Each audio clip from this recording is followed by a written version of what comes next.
Hello everyone. तो आज हम डिस्कस करेंगे एसएससी स्टेनोग्राफर 2024 के एक टॉपिक जो बहुत ज़्यादा चल रहा है, daily time table weekly time table वाला।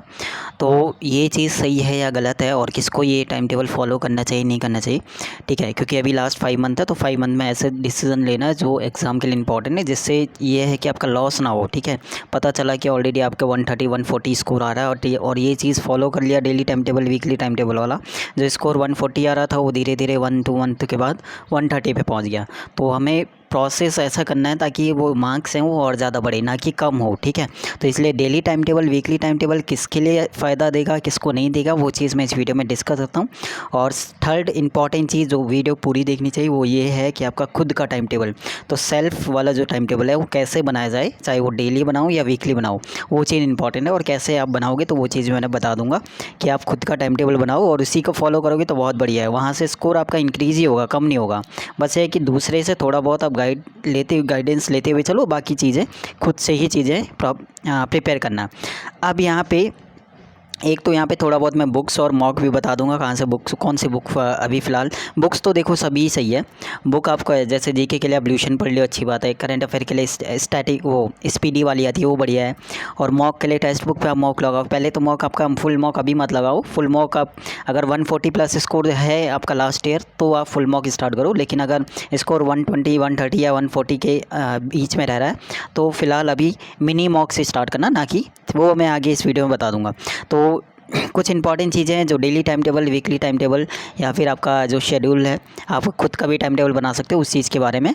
तो हर एक पॉइंट जो भी बताया जाए वो बहुत ज़्यादा इंपॉर्टेंट है और ऐसा कोई पॉइंट नहीं होगा जो चीज़ें गलत हो, यानी इससे नुकसान हो। हर एक पॉइंट ऐसा है जिससे स्कोर बढ़ेगा ही बढ़ेगा अगर फॉलो किया जाता है तो, ठीक है। नहीं तो वही है कि आपका स्कोर, अगर चीज़ें पता चला आप डेली टाइम टेबल फॉलो करो जबकि ज़रूरत नहीं है, तो किसको करना चाहिए नहीं करना चाहिए वो भी मैं इस वीडियो में डिस्कस करूँगा। तो पहला पॉइंट, 100% इम्प्रूवमेंट होगा अगर चीज़ें फॉलो किया जाता है तो। क्योंकि हर एक पॉइंट, क्योंकि ज़्यादातर कन्वर्सेशन मेरी उन लोगों के साथ रही हुई है जो ऑलरेडी जॉब कर रहे हैं, ठीक है। तो मैं अच्छे से जानता हूँ कि क्या चीज़ उन्होंने किया है, क्या गलतियाँ की है, क्या चीज़ें जिस ऐसा किया है जिससे इम्प्रूवमेंट हुआ है, तो वही चीज़ मैं यहाँ पे बता रहा हूँ, ठीक है। तो पहला जिसको टाइम टेबल फॉलो करना चाहिए डेली और वीकली वाला अगर कोई प्रोवाइड कर रहा है तो वो फ़र्स्ट अटैम्प्ट वाले। तो जिनका भी फ़र्स्ट अटैम्प्ट है तो मुझे लगता है कि ये चीज़ उनके लिए बहुत बढ़िया है कि डेली टाइम टेबल या वीकली अगर कोई कहीं से मिल रहा है तो आप फॉलो कर सकते हो, या कोई बना के दे रहा है तो अच्छी बात है। डेली या वीकली तो फर्स्ट अटैम्प्ट वाले जितने भी हैं उनको ये चीज़ फॉलो करना चाहिए। मैं ये चीज़ गलत नहीं बोल रहा हूँ, ये चीज़ सही है। लेकिन किन के लिए, जिनका पहला अटैम्प्ट है, क्योंकि अभी उन्हें सिलेबस को समझने में टाइम लगेगा। उनको अभी कैसे क्या चीज़ किस में कौन से सब्जेक्ट में कितना टाइम देना है वो चीज़ इंपॉर्टेंट है, और कैसे क्या चीज़ फॉलो करना है वो चीज़ है रूटीन में। तो इसलिए उनके लिए ये बेस्ट है जिनका पहला टाइम है, जिनका भी फर्स्ट टाइम एग्ज़ाम होगा। फॉलो नहीं करना है जिनका सेकंड या थर्ड अटैम्प्ट है। मेरा मानना है कि सेकंड और थर्ड अटैम्प्ट वाले जितने भी होंगे ऑलरेडी उन्हें गलतियां पता चल गई होगी, ऑलरेडी उन्हें पता है कि कहाँ पे काम करना है, ऑलरेडी उन्हें पता है कि यहाँ पे स्कोर कम हो रहा है तो यहाँ पे ज़्यादा काम करना है। तो सेकंड और थर्ड वालों को ये डेली और वीकली नहीं फॉलो करना चाहिए। डेली और वीकली अगर उनका खुद का टाइम टेबल है तो वो चीज़ वो फॉलो करना, वो चीज़ उन्हें फॉलो करना चाहिए। खुद का जो टाइम टेबल अगर वो आप डेली बनाते हो या वीकली बनाते हो या मंथली तो वो चीज़ बढ़िया रहेगा। बट कोई और बना के दे रहा है डेली और वीकली क्योंकि वो अपने अकॉर्डिंग चलाएगा तो वो चीज़ गलत है। क्योंकि सेकंड और थर्ड अटैम्प्ट का मतलब ये है कि गलतियाँ पता चल गई होगी कि, ठीक है। थर्ड, अब खुद का टाइम टेबल कैसे बनाना है वो चीज़ मैं अभी आगे डिस्कस करूँगा। तो डेली और वीकली किसको करना चाहिए किसको नहीं, थर्ड पॉइंट भी मैंने क्लियर किया। फोर्थ पॉइंट मैंने बोला कि खुद का टाइम टेबल बनाओगे तो ये बेस्ट है किसके लिए, जिनका सेकंड थर्ड या फोर्थ अटैम्प्ट है, हो सकता है किसी का फिफ्थ भी हो, और उनके लिए जिनका 120 प्लस स्कोर आ रहा है, ठीक है, मॉक में। और जिनका 120 से कम आ रहा है भी उन्हें काम करने की ज़रूरत है, बट वो भी खुद का टाइम टेबल ही बनाना।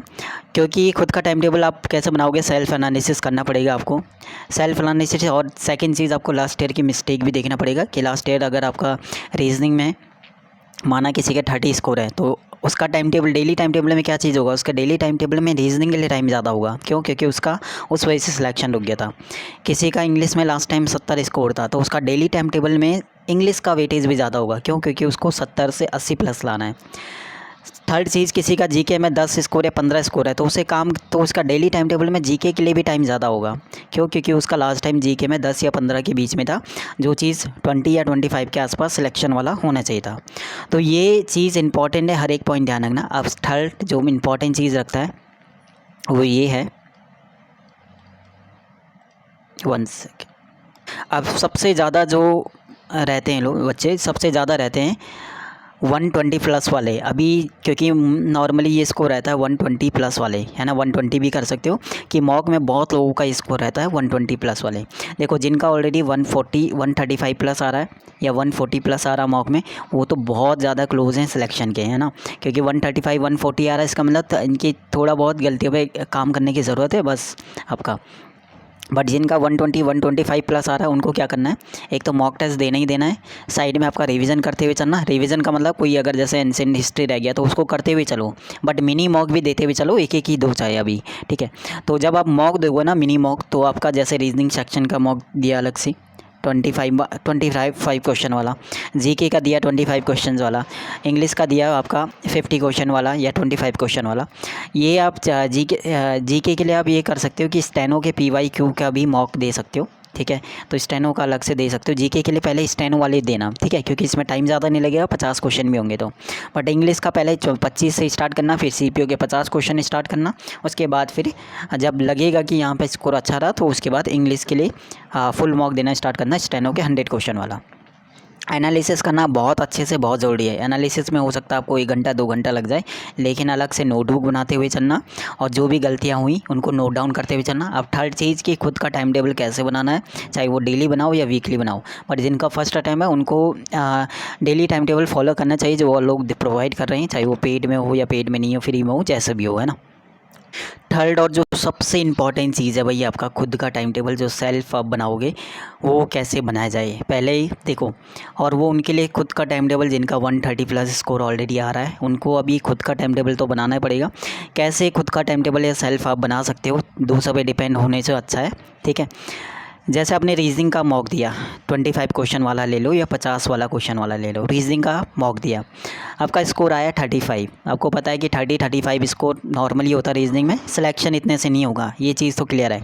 आपको स्कोर 45 प्लस करना ही पड़ेगा किसी भी हालत में। अब रीजनिंग का जब आपने मॉक एनालिसिस किया ना, पता चला कि आपका कैलेंडर का क्वेश्चन गलत हो रहा है और ये आपका काफ़ी मॉक आपने दिया तो उसमें हो रहा है। तो आप डेली टाइम टेबल जब आप बनाओगे या वीकली बनाओगे तो उसमें क्या करोगे, तो जब आप डेली का बनाओगे वीकली टाइम टेबल तो उसमें कैलेंडर वाले टॉपिक को तो पहले करोगे ना, और पता चला आपने किसी और का daily time table weekly time table follow कर रहे हो और उसमें कैलेंडर चैप्टर उन्होंने दिया है 15वें-16 नंबर पे, तो क्या आप 15 16 तक डेज के बाद आप कैलेंडर करोगे, तब तक आपके मॉक में कैलेंडर गलत होता हुआ चलेगा, ठीक है। तो ये खुद के उसमें जब आप कैलेंडर के क्वेश्चन आपको पता गलत हो रहा है तो आपका डेली टाइम टेबल में पहला देना, आपका टारगेट ये हो जाएगा कि मुझे आज कैलेंडर के क्वेश्चन लगाने ताकि ये गलत ना हो, ठीक है। तो फिर आपका कैलेंडर सही होने लग जाएगा। फिर आपने देख रहे हो कि आपके सीरीज़ के गलत हो रहे हैं, तो आप डेली टारगेट में ये डालोगे कि मुझे सीरीज़ के 10 क्वेश्चन डेली करना है। फिर आप देखोगे 5-6 दिन के बाद सीरीज़ भी सही होने लग जाएगा। फिर इसी तरह आप मिसिंग नंबर का गलत हो रहा तो मिसिंग नंबर, तो रीजनिंग में जो 35 है ना, तो कैलेंडर सही हुआ 36 हो गया, फिर सीरीज़ सही हुआ 37 38 हो गया, फिर आपका मिसिंग नंबर तो 38। तो इस टाइप से धीरे धीरे स्कोर क्या होता है, इंक्रीज़ होता हुआ चलेगा, है ना। तो ये खुद का सेल्फ आपका टाइम टेबल में रीजनिंग सेक्शन ऐसे आपको ऐड करना है कि मेरे को आज ये क्वेश्चन गलत ज़्यादा हो रहा है तो इस पर ज़्यादा काम करना है। इसी तरह इंग्लिश में भी करना है। इंग्लिश में आपका मानो स्कोर आ रहा है 60 से 75 के बीच में, जो आपको पता है कि ठीक नहीं है। आपका स्कोर 80 के आसपास, 80 प्लस या 77 80 आप बोल सकते हो, ये स्कोर बढ़िया है सिलेक्शन के लिए। अगर आपकी रीजनिंग बहुत अच्छी है तो, रीजनिंग थोड़ा नॉर्मल है 40 नंबर की है तो आपको वहाँ पे 80 प्लस लाना ही पड़ेगा फिर। तो अगर माना आपने इंग्लिश का मॉक दिया, आपका एरर हो गया गलत, एरर मान लिया आपका नाउन वाला गलत हो गया, तो आप क्या करोगे, डेली टाइम टेबल में आपको नाउन चैप्टर ऐड कर देना कि ठीक है आज मैं नाउन का चैप्टर मुझे करना है, ओके, कि नाउन से मेरे क्वेश्चन गलत हो रहे हैं। फिर आपने देखा कि आपका पैसेज और क्लोज भी गलत हो रहा है, तो आप डेली टाइम टेबल में 1-2 क्लोज और 1 पैसेज भी ऐड कर लोगे कि ये तो मुझे डेली, देखो क्लोज और पैसेज तो आपको डेली टाइम टेबल में ऐड करना ही करना है कि मुझे 2-3 क्लोज और 2-3 पैसेज ऐड करना ही करना है, वो डेली करना पड़ेगा क्योंकि इनका वेटेज ही 30 मार्क्स का 100 में से 35 भी आ जाता है, तो ये इंपॉर्टेंट है। थर्ड चीज़, आप वोकेबलरी आप देखोगे कि मेरे सिनोनिम गलत हो रहे हैं, तो सिनोनिम को एक बार रिवीजन डाल दोगे कि मुझे डेली 50 सिनोनिम रिवीजन करना है, ठीक है। फिर और सिनोनिम जो है PYQ करना, ऑलरेडी मैंने सिनोनिम सब करवाए हुए हैं PYQ वाले, आप प्लेलिस्ट चेक करना, वहाँ पे सिनोनिम भी करवाए हुए हैं, प्रीवियस ईयर रीजनिंग भी कराई हुई है, और जीके सेक्शंस के लिए PYQ सीरीज़ चल रही है, और जीके के लिए मैंने कल एक वीडियो डाली थी, कल परसों, टॉप 40 टॉपिक्स। और सबसे इंपॉर्टेंट चीज़ ये है कि आपका डेली टारगेट के लिए या वीकली टारगेट के लिए जीके का टारगेट ऑलरेडी मैंने दे दिया है 40 टॉपिक्स। टॉपिक्स, उनमें आप डेली एक टॉपिक ले लो या 2 टॉपिक ले लो, या फिर जो टॉपिक आपके हो गए उनको रिवीजन में ले लो। उस टाइप से आपका जीके का डेली टारगेट या वीकली में जीके के टॉप 40 टॉपिक्स दे दिया है, उसको नोट डाउन करो, अलग से सामने लगा दो कहीं पे जहाँ पे बढ़ते हो टेबल के आसपास, और उनमें से डेली उन्हें टारगेट ख़त्म करते हुए चलो। जो 40 टॉपिक्स हैं, आज मुझे जनगणना करनी है, आज मुझे डांस फॉर्म करना है, आज मुझे इंस्ट्रूमेंट करना है, ठीक है, या इस टाइप से आपका डेली जो 40 टॉपिक, तो वीकली और साइड वाइज आपका जो कोर्स आपने लिया होगा तो उसको साइड वाइज चलाते हुए चलो कि आज मुझे इतनी क्लासेस ख़त्म करनी, वो वाला चलता रहेगा। तो इस टाइप से आपका सेल्फ जो टाइम टेबल है ना वो सबसे बढ़िया रहेगा, क्योंकि सेल्फ जो भी मिस्टेक है वो खुद का पता होता है कि आपने मॉक दिया तो आपकी मिस्टेक कहाँ पे हुई, पता चला जो मिस्टेक आपकी है मॉक में, जो डेली टाइम टेबल जो आपने लिया है उसमें वो चीज़ आ रही है 20-25 क्लास के बाद, और तब तक जो है चीज़ें काफ़ी लेट हो जाएगा, ठीक है। तो जो भी डाउट होता है आप सेल्फ की वीकली वाला या फिर आपका डेली टाइम टेबल से रिलेटेड तो कमेंट सेक्शन में पूछ सकते हो। बाकी टेलीग्राम ग्रुप ज्वाइन कर लेना, अगर कोई नोटिफिकेशन आता है कुछ आता है तो उसका जो इन्फॉर्मेशन वहाँ पे मिल जाएगी, लिंक डिस्क्रिप्शन, वहाँ से ऐड हो जाना। सेकंड चीज़, जो जीके के टॉप 40 टॉपिक्स हैं उसका लिस्ट मैंने दे दिया था, तो वो लिस्ट भी खुद बना लेना, नोट डाउन कर लेना उस वीडियो को देख के। और इसके जो लिस्ट है वो पूरी 40 टॉपिक्स में करवा भी रहा हूँ जीके पीवाईक्यू सीरीज़ में, प्लेलिस्ट में चेक कर लेना GK PYQ series. Hindi medium से हो तो हिंदी वालों के लिए वो बेस्ट है, अभी इंग्लिश में चीज़ें अभी है नहीं, तो इंग्लिश मीडियम से है तो उनके लिए वो बेस्ट चीज़ है। सेकंड चीज़, इंग्लिश और रीजनिंग अभी में चीज़ें नहीं हो रही क्योंकि अभी वेंडर चेंज हुआ है तो अभी लेवल नहीं पता, तो नेक्स्ट मंथ जो है आपका CPO वाला या फिर CPO वाला CHSL वाले के एग्ज़ाम होंगे, तो वहाँ से चीज़ें लेवल पता चल जाएगा, तो उसकी रीजनिंग इंग्लिश और जीके में सॉल्व करा दूंगा। तो उसके लिए भी चीज़ें ये है कि आपका जुड़ा होना इंपॉर्टेंट है ना। तो वहाँ पे मैं बहुत अच्छे से एनालिसिस करके बता दूंगा कि क्या इस बार लेवल वो रखने वाले हैं, तो वहाँ से स्टेनो के लिए एक अच्छी बात ये है कि आपको लेवल पता चल जाएगा कि अगर लेवल PYQ रहा है तो वही चीज़ जैसे आप चल रहे हो, लेकिन लेवल थोड़ा बहुत टफ हुआ तो इंपॉर्टेंट चीज़ है कि वहाँ पे मेरा रूल बन जाएगा। जैसे रीजनिंग में पता चला कि थोड़ा अलग ही लेवल के क्वेश्चन आ रहे हैं, अलग टॉपिक आ रहे हैं, तो वो मैं करवा दूँगा। इंग्लिश नॉर्मली अगर आ रहा है तो ठीक है, लेकिन इंग्लिश में भी कुछ अलग चीज़ें आ रही तो वो बता दूँगा। जीके के सेम वही चीज़ है, 40 टॉपिक्स की लिस्ट देती है, उनको पूरा करो, ठीक है। उसके बाद PYQ सीरीज देखनी है तो उसे देखो, नहीं तो एग्ज़ाम 1-2 महीने के बाद तो देखनी पड़ेगी ना, ठीक है। और थर्ड चीज़ कि मॉक को बहुत अच्छे से एनालिसिस करो, ठीक है। कोई डाउट होता बहुत तो कमेंट सेक्शन में पूछ सकते हो। बाकी शुक्रिया, टेक केयर, बाय बाय।